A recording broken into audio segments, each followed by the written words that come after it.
Nkola no wie no mokra anapan me ne kwa kasa me kwa kafa aduane abana wedi me da me fi me kofie me do da me bana kokoba me nis kana nto edun na doctor no o se akola no aida efrim papa me tun kitamani o me tun kitamani papa me tun kitamani o.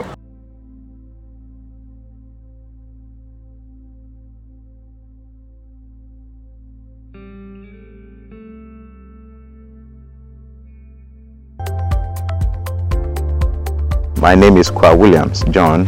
I'm the managing director of Roomvilla Estates. We are here to talk about what Roomvilla have as an estate developers. We are currently on a 40-acre plot of land, which is situated at Oyibi. If you can see from my left, that is the Ubuntu Haven, that's UT. And then you go a bit, you see Apollonia City of Light. It has been a challenge in Ghana if somebody wants to build a house. That is why we are here to encourage everybody. It's not always the case that you send money and then it's being spent wrongly. This is one of the houses we are building. And this very friend is at Canada. He sent us the money, started with the foundation level first, then we left it. Then again he sent another money, then we continue up to this stage. So from there, you decide on what you do. Don't try to put pressure on yourself. This is actually the building that we have almost finished with the structure. We have architects who can assist you to design your building plan. Send me can wo potokasam no. Ayabotai ni ejuma ye dipa ni se esan se Ghana ayehu na afi obia eni gidie ewo asase tomunti no. Ya yese de ye ne wa ebedi juma ene enim se sika no pe no eden bebi ejina sisi ya me ne mo ka sei dan ba ko a ya complete e de ama ni ura no a sebi nani age.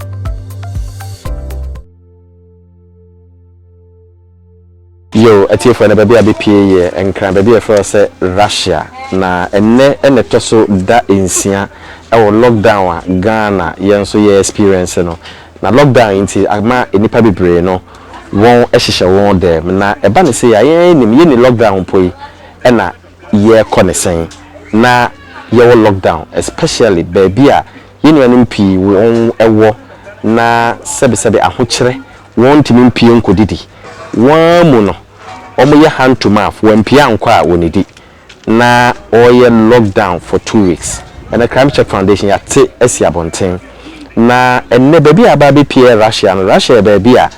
ohia ewo yie pa edipa pii no eho kyere won ewo saa mantemi mu na ye maame fantene bi awe hosem na aba betuye ne ye maame o kioso mu Russia ha baby aba betuyi na awe hosem ne se ne ba a ye frɛ na adwoa no okwa wo so a wa ma onko wo so a entafo na ye maame o hwa awe ho aka no ewo lockdown mu na ohawa asan da ne so ewo mra ye kasai ne ba no ehye fridge mu a eye awe ho Mummy uncle na yenene nkotwetwe nkomo kakra.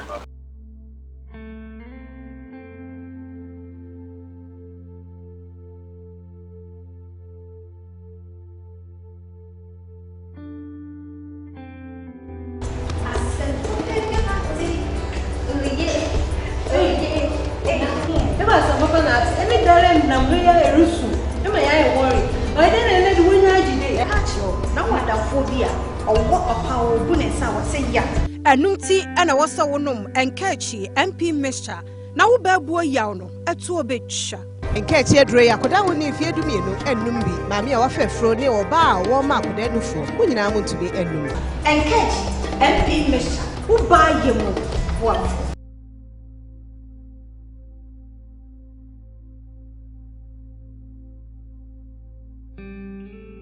Yo tiefo sele medi kan na ba be pie Russia na ye maame a ye kana sem no ono ne gina me nchen a wa me ate ase se de atakua na ye maame oye fantini na se de medi kan de to mani mo no ye maame ne ba adwoa okwa wo so wa ma na asemi beto ye nim ewo emra doctor ni a owo Kolebu Teaching Hospital a wa me ate ase se friend Dr. Collison ofre me e ka kire me o hawa ababeto ho eba ne sa yenso yentimi ntina ho na se ye ba na ye ne ye maami ebe hwehwe nkoma na ye ba ye awehosem no eno na da hodin kwada kama a won ma me de won agya ho doctor no me yeti ase se ma me free mo be 10 days ni che se nche nkwala hwe o ma o me nkwala peche ma me etise e de due na yen shi ndue na kan ko mato yam ni tie e ba ne sen Saturday onyem nti Saturday no sene na oja hormone siso na me do man fa no ko hospital no ko hospital wo man probi ti edu hospital na wasene BP na akoso nti wa transfer anyam for Kolobu nti edu Kolobu no na me ko hu doctor wade no ko operation room so waka ni CS nti wo yedu ho na wade no ko ho na anapa no ti 2 o'clock na wo ye no na wo yi no ti wo yi nkola no wie no mo kra anapa me ne ko kasa me ko kafa eduane abana we di me dada me fi me ko fie me do wada me bana kokoma de o so no ya bo na kan koma to ye menim se edin e ba ne se ya enso no wan ka wa koma to ye ma asema wo kan ye nte na yenso yetime bisa wo bi nti mesre menim se edin bi kra me anka me ntimi nkasa but kan koma to ye to kokoma na ye den kokoma no na doctor ne fa nka chense yenko to eduro na yemfambra wana andada yekoto eduro edene ba wa ye wo so wa anyeye na wade no ko weyi no ko surgical awo so ekwe no wonso wo sian ko lab yekoye lab ye de ba ye hwe doctor ne siam ko tua 50 million na so doctor na hameti ni bia nkola na ngasa da wona ko na papewu mana ma bla bla bla bla so won e didn't tell doctor ko tua 50 million o say yem ko tua deposit 50 million mka chese ne ba nya botire sa 50 million no na eyemro bia mo be sa toto o si yem ko tondro anyway ane mboja ya de ba man na de ani si that doctor me bi entiye mo anya sika to nti sa moja ne sa nro no munya sika to ya anka oba no ko benya nkwa wo anya sika oba no ni national health insurance no health insurance so me dia kwa health insurance no ya kwa wo me se onye onfa eduro no mfa eduro ni nyinara nti kakra na wo ibenya ma he no eduro na nkasa so sa ya ton ya de ya no yenye sika ya dan ti ka se ma me atakua kofa 5000 Ghana cedis bra na oba no enya nkwa a woni bi na obey ehome esa no se na ho ye ti me ka che doctor ne se me no bia onu pe na ma de nyina if you say nkra na ya be no na me ne pe na ye ko be bia ye be bia no obuom nkaka akra nti me nye bi me nis kana to edu na doctor no o se akola no aidan e free mu ya ka se ko 50 million na 5000 cedis bra no wa nya no edi sen e no free mu o do 3 days 3 days ti 3 days ni nyina no so anamo be na utu ye wa mu kunu wen ukuna free mu wabusuafo wankobo wabusuafo amane esa sema abani akwada ne baby oda no ne home esa e den na ye no busuafo dan kasa busuan wana me friend do mbobom na wa boom me fro bia ampa bia nkasa mo o frɛ obi no bia nkasa bia nkasa mo na bia adwuma na wo ye tomatoes nti sika sɛ minim saade nti beto purchase na bibi kra da ho na kakro kita minsem no eno na yakoya ya de kwhwe no ho nti na sika bia la nsada yan dan ennim hu bia na odwetra nkasa so ade eyesen dwetra pom ho bia pom kajilo bi 10 million bi na namdi yan kakra kranka na ya ba ji sika no sika no nyina adoko this is a lot no poda wa mintia sese ya lockdown yi wontimi mpie wontimi nya de sese wontimi nkoton ade onana no mi so ababeka ho ye call lockdown mu no eno se tesen bada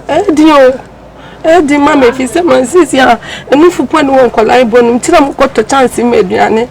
eku awona ya ta na 75 Ghana maybe papa Minibi. Today na de ma wo mu. Nti doctor no man ediba na baako. Enne me ediba na bi abro. O me ka me no ka se ya me kwakọ yi abro. Why? Ti kan koma to yam. Na sese no doctors na me ati asese wo ba no o da mo kire ho ana se o hye fridge mi ye de na hye mo ankasa. Won fa ni hye. Wa me ati asese sika esese mutua. Ni ye da kwada na hye fridge mo no mu ni bi. De bi. Nti wo ba ne da form ho saa. Biwate. Me nya sure sa wo da. Papa me tun kita mani o. Me tun kita mani. Papa me tun kita mani o. Yatifo ya rehusem na yaba be PSU na said de be ka no National Health Insurance Scheme iguso border rule ho kire aban se omomodea no ma ne coverage no enkwa kire kakra yin na enim se scheme papa de nanso yare bi wo ha se account ena se eni scheme num eye yare a cover no a na che se o kwa no ebi ena ato sister Ajwa a enne ye ne mo kasai enye so wo hye fridge mompo sika abusua enya sika ena oton tosa wakoje loan 1000 cedis enumpo no eho aye twema no ntwe no wenya nti no Ajwa eda fom nyame afre no so a ankasa ese ye kura ne ba bi pa na enso no oda fom we nyina kire se ohia eyadamo ankasa na abani sei oboafo ne hwan wo hwe ba bia ma meti a eye kioso mu e na osan eda nkwada fefefe yi na hwe ba bia won ete eye arehosem na we wo han kioso wo han Bochenyo ese wo ni sikanti waba be han kioso yi na se eja wo hwe de we ahati se nyame mfa sama se kokoso candle anase BBC na se jatoma na oye ne den yo ati for say de bia meka no juma ye di Crime Check Foundation ye charity series ni ye street charity series na ye juma di bia eyi nsempi epie emi hu ohaw da bebresa enipa pi ekom awo ye man Ghana mu na wo hwe se enna obo no homoden enya se oye ni hafo obo no homoden bi se de be ya nensa ebekona no na edru empempenso bia esese otua sika esese sika ekọ ema enkwaba sika ntimi anko enye se ne ba no ba bia na wakodu no na uyehwe a enye yi dabi na emom no hospital no true challenge man se obanini obenya nkwa na kadie sika fabra wanya into wuo abefa kwada nko enehwe ohawa ababeto ye mama so mama na wa how many years 45 just 45 kwa nature say we young nature say me ni no kra mfie ya epe enso me ya megitum say adwendwen doso odwen dodo enye sa Nkita mo forma 8 and my forma 6 ukita nkwada 6 de dada nkwada 6 one penny na okowuma odi na wa aka no wen abrabo nkoyenti obi adiniti afem nto mate asema abai mate eden no mo ya fa ho at least anka we di 10 million ba we di 10 million ba we di 10 million sanketenkete papa no mo papa nso we ja wo mo eden pa na ma re ho minim se wo re ho bebre nsese me bisa osa because of a nasema ababeto hwe wa brabo mu a eden na anyi yie amakofo ha we nyina ba tikasa sika no bia sini menchan obi wo bi papa ti na me adwuma papa ya ntenama ha woni man sa ese wo ba na wo hye fridge mu no wo ye ne den wo me sa aban ede ne nsa to yie yo ne de keka ho nanso no obi bi free ma utimi sie no enye sa ese den na wo ye oba ukita onananom na oba edafom na yankura no ede na wo ya fa ho de modern ye se mama no so nyame na make me sufran erade na me sufran se si amamte me ni bi sa kola no sama eda na masie no sama eda na masie no ola mi sika wajim hospital wo kra me nkoye na mankata me kosie no se sika se na hospital no se fabra ansa na wo de wo ba na she fridge mu 5,000 cedis. When young crowd ban better house. You are here for a 2 day thing. Any panina friend or co. Obi a bit macase. The banana hospital nepa one fano. Nanso no wan kasa wo hwe odehye oyemu ba abadaya enna ewo na ne ba afiri mu na ohianti ontimi nya ne bafu sebe no wakosia eyare ho adehwede e de betum anim madaroma ene se ye maami obi e kan wakoma pese oboa no ne bada fom ontimi nsie no onu amu de da no so nya asem ketwa na hwe ba bi a ote a ye de san kwada we ebegu kioso yimu a eya homete ebe hwemo obi a ye maame atakria asemi hawo no na opesa oboa no ene enkasa nene ye ba ya Crime Check Foundation ye sister bi wo Holland ye friend sister Linda Owusu adoye no sha si ache minim onko ade ka wakoma ema wo ye adoye sa ene sika o de brain no ye de bia toto no ma se lockdown yimu no ye ma mi ni awehu a o komo no ye ntime hwe no sa nti ye sika ni bia toto no ma ato emo ye nim se nkwala ni society asem ni ato pampers ya to milo ese se udidi se wa ni di ena se usugu nkwala isu a e ba affect wo mo ye do asema to Ghana fo anim ye bon paye se e be ka yenuanu bi akoma na won so aba be show kame ati asese sa papa ya wo so anu yi no mai wo sofo no e so no so aboa wo yi o papa e sofo oboa edu ba bi no sika na sa na dem pacha oh na wa sorry a wate ana sesen ocho ai mama sorry na afina mate ndu echire bia ndu echire nyame nsha ye ni school dem nyame nsha nti ya bemu no makakra wa hwa latogen no se de mekaye no ya de ennan ni na ye maame Linda Owusu ye maame Linda Owusu a wo Holland se wo hwen a ene usika de brain no ye ma wote ase se eka bi ye de tu wanim se sika no de aka no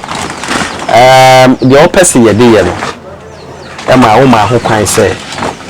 obia ye betime de aboa no ye mfa boa no nti enene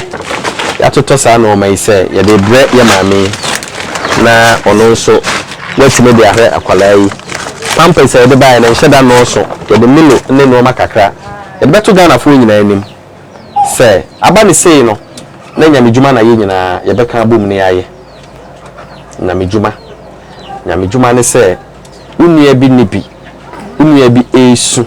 na ye nua ye de ne bakra san eda fom onhye fridge mumpo ena adesua kese we asan beda no so e be hye mu nyina na ma me kuta nkwada nsia sese wo bayi kɔ wa cha won kwada aba ne se wanso mu ni bi o de no na ye adwuma so bi ka se meso akola ne ba kum ahwe na wo be pene so o me pene so o jidi ntia me bi sa usa ne se Ghana mra wo ha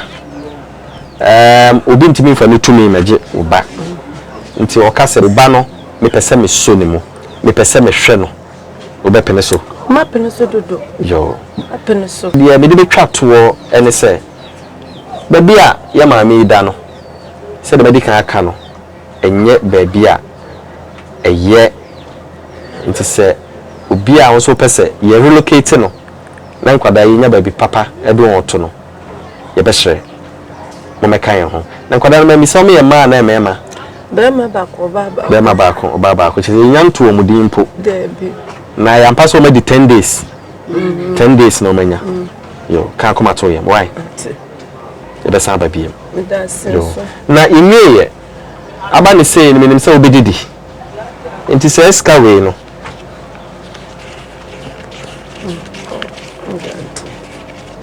ska me de ma we no if you Crime Check Foundation ya dofo ho ye maame bi e wo Holland ye fe ne maame fosua sa wo hwe ya minim se lockdown ti won so wo tedem wo Holland na so usika de baaye no ho nhyira enie dwumadi a ebedi na wo so wanya ho nhyira ni nti maame ene esika yi no ye de eduru kakra go ho because of yare na aba no nti je di kan beda ye sister Linda Owusu o hwe wo den asem na person ka kire no sister Linda Owusu nyame on hyira o no nya okese e wo dwuma pa afa to ho so sa wo ye adibia la esi wo kwan e wo wadwuma mpo ewrade mbobo kwan ma ewrade ma nhyira kase ba nyame nhyira kase embra wo so ne wanya mayen ewrade mfonhwe wo epo ho no nhyira o amen mam se foso a mede nyame nhyira ofisro eda wase mede ade a waye eburu madwene menti ase so tisa nyame pe na we bu ekwan ama hon ewrade mbu ekwan ama hon bebi bia owo bia ade bia wode won se bosom ade bia wode won se besom bia ewrade mo nya sika ma won no mo nya nhyira no nhyira wasefo nyina enka won yɛte fa hana yɛde yɛ asɛmbesi na sɛ de mede kan kae no ato de eden obi a opɛ sɛ obɛka sa nhyira we ho na won so no nyankopɔn abi ekwan bi a wo hwa ma wo no bɛka yɛ ho na okunafo asɛm mɔbɔ ɛbɛwu nso ya ebi ne yaba be piesu ti yɛda mase dasene yɛbɛsan ba mo nkyɛn biem